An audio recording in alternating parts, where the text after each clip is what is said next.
Hi kiddos, it's Miss Paragallo. I'm back with chapter 17 of the Ickabog.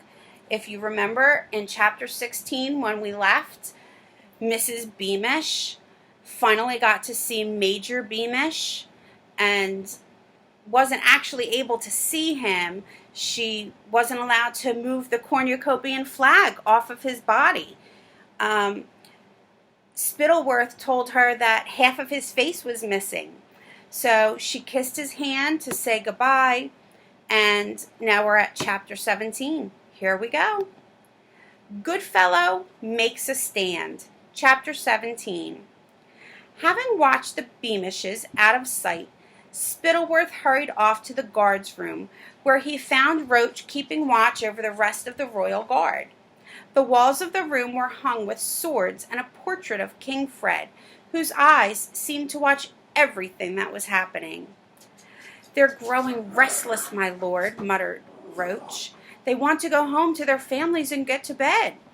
"And so they shall, once we've had a little chat," said Spittleworth, moving to face the weary and travel-stained soldiers. "Has anyone got any questions about what happened back in the marshlands?" he asked the men. The soldiers looked at each other. Some of them stole furtive glances at Roach, who'd retreated against the wall and was polishing a rifle.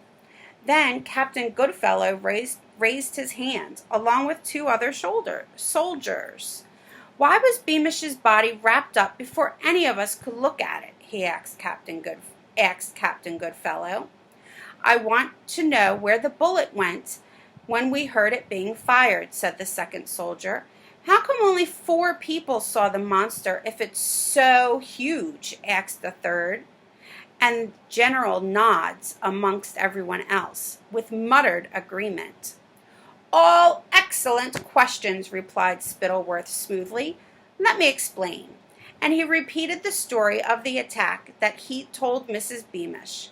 The soldiers who'd asked questions remained unsatisfied. "I still reckon it's funny that a huge monster was out there and none of us saw it," said the third man. "If Beamish was half eaten, why wasn't there more blood?" asked the second soldier. "And who, in the name of all that's holy," said Captain Goodfellow, "is Nobby Buttons?" "How'd you know about Nobby Buttons?" blurted Spittleworth without thinking. "On my way here from the stables, I bumped into one of the maids. Hetty, said Goodfellow. She served you your wine, my lord.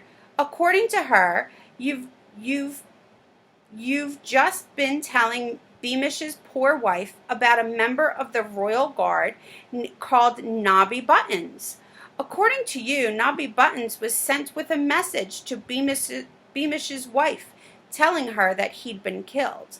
But I don't remember a Nobby Buttons. I've never met anyone called Nobby Buttons. So I ask you, my lord, how can that be? How can a man ride with us and camp with us and take orders from your lordship right in front of us without any of us ever clapping eyes on him?" Spittleworth's first thought was that he'd have to do something about that eavesdropping maid. Luckily, Goodfellow had given him her name. Then he said in a dangerous voice, "What gives you the right to speak for everyone, Captain Goodfellow? Perhaps some of these men have better memories than you do. Perhaps they remember poor Nobby Buttons clearly. Dear little Nobby, in whose memory the king will add a fat bag of gold to everyone's pay this week. Proud, brave Nobby, whose sacrifice, for I fear the monster has eaten him as well as Beamish, will mean a pay rise for all his comrades in arms. Noble Nobby Buttons, whose closest friends are surely marked for speedy promotion." Another silence followed Spittleworth's words, and this silence had a cold, heavy quality. Now the whole royal guard understood the choice facing them. They weighed in their minds the huge influence Spittleworth was known to have over the king, and the fact that Major Roach was now caressing the barrel of his rifle in a menacing manner, and they remembered the sudden death of their former leader, Major Beamish. They also considered the promise of more gold and speedy promotion if they agreed to believe in the Ickabog and in Private Nobby Buttons. Goodfellow stood up so suddenly that his chair clattered to the floor. "There never was a Nobby Buttons, and I'm damned if there's a Ickabog, and I won't be part to this lie." The other two men who asked questions stood up as well, but the rest of the royal guards remained seated, silenced, and watchful. "Very well," said Spittleworth. "You three are under arrest for the filthy crime of treason. As I'm sure your comrades remember, you ran away when the Ickabog appeared. You forgot your duty to protect the king and thought only of saving our own cowardly hides. The penalty is death by firing squad." He chose 8 soldiers to take the 3 men away, and even though the 3 honest soldiers struggled very hard, they were outnumbered and overwhelmed, and in no time at all they'd been dragged out of the guard's room. "Very good," said Spittleworth to the soldiers remaining. "Very good indeed. There will be a pay rise all around, and I shall remember your names when it comes to promotions.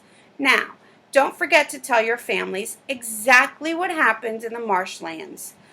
It might bode ill for your wives, your parents, and your children if they're heard to question the existence of the Ickabog or Nobby Buttons. Now you may return home."